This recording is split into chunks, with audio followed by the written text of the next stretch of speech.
سبحان اللہ و بحمدہ سبحان اللہ العظیم بسم اللہ الرحمن الرحیم۔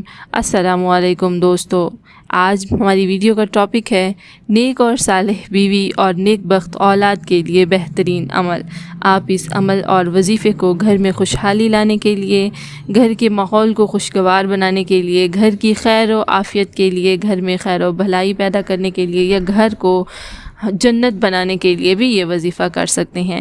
یہ وظیفہ میں آپ لوگوں کے ساتھ جو شیئر کرنے جا رہی ہوں وہ دراصل ایک دعا ہے۔ اس دعا کو کس طریقے سے اور کس اوقات سے پڑھنا ہے وہ میں بتاؤں گی اس ویڈیو میں آپ کو، تاکہ اس دعا کے فوائد آپ لوگوں کو معلوم ہو سکیں اور آپ بھی اس سے فائدہ اٹھا سکیں۔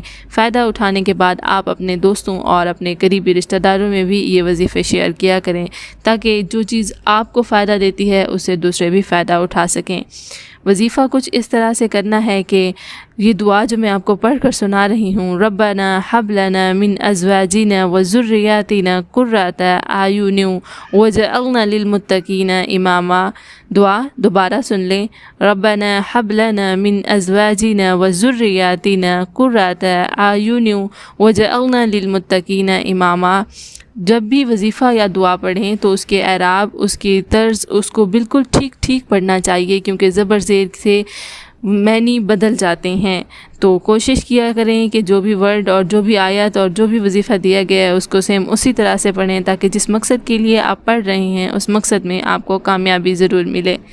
اس دعا کے پڑھنے والے کو اللہ پاک اپنی قدرت سے نیک اور صالح بیوی کے غیبی اسباب پیدا فرمائیں گے، نیک اور صالح اولاد عطا فرمائیں گے، اہل و عیال کی حفاظت فرمائیں گے، گھر میں اور خاندان پر آئی بلا اور آفات ٹال دیں گے۔ انشاءاللہ تعالی اس وظیفے کے کرنے سے اولاد کو اللہ تعالی ایسا بنائیں گے جو اس کی آنکھوں کی ٹھنڈک ہوگی، اس کی قبر میں راحت کا سامان ہوگی اور اس کی بخشش کا سبب ہوگی، تقوی طہارت کے بام عروج پر ہوگی۔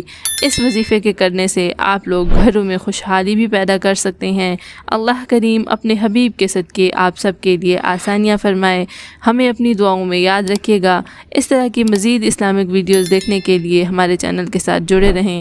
Thanks for watching, stay tuned.